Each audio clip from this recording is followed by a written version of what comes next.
Hi, my name is Jenn Arata, and my cookbook, That's So Jenn, Confessions of a Foodie, is all about feel-good recipes that feed both your body and your soul. It's about mirroring food to life through my witty personal anecdotes and culinary stories. It's about being an all-star entertainer, catering to all dietary restrictions, getting dinner on the table for your family, and doing so without breaking the bank using only few ingredients. You can impress your guests and have fun in the process while still being able to sit back with a sip of wine. So please stay tuned now for one of my many TV appearances while I make my homemade linguine marinara.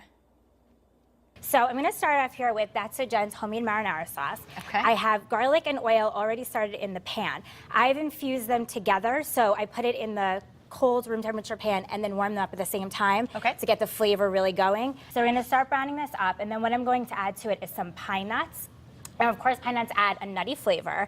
But what I love about them also, besides the texture and the crunch for the sauce, is that it kind of mirrors a Parmesan cheese. Oh, okay. So some people, maybe they're lactose intolerant or they're vegan, vegetarian, so you can leave that out and substitute the pine nuts instead of the cheese.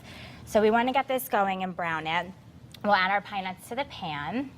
What I love about this is you can get that restaurant feel right in your own home. So we brown this up a little bit. I also have some chicken sausage going in the pan. Okay. That's a good lean protein. It's also gluten-free, so if you wanted to make this dish with gluten-free pasta instead, you could you can easily use do that. this. Of course, you can leave it off if you're a vegetarian. I use spicy Italian chicken sausage, which has a good kick to it, so kind of heats up the night for you. We're going to get these browning. We're going to add a can of tomato sauce and a can of crushed tomatoes, and then we'll let that come to a boil. So we'll get that going, and then it will come to a little bit of a boil. We're going to add some red wine. And the red wine is great for a few reasons. One, it enriches the flavor. And two, you can drink it as you go. So it helps keep you really relaxed for the night.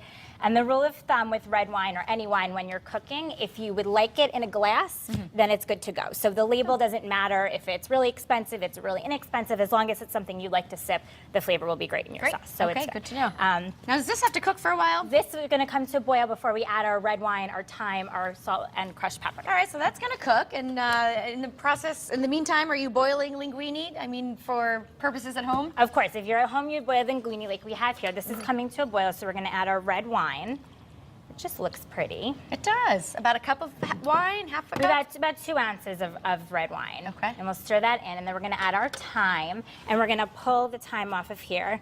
I always say, who couldn't use a little extra thyme at the end of the night? I'm glad my husband pretends I'm funny. Okay, we stick that in there, just the leaves. And then we have a little kosher salt. Ooh, it's starting to boil there. And some crushed red pepper. This is just going to simmer, but it's actually all ready as is, and we would pour it over our sauce, our pasta, and it looks just like that.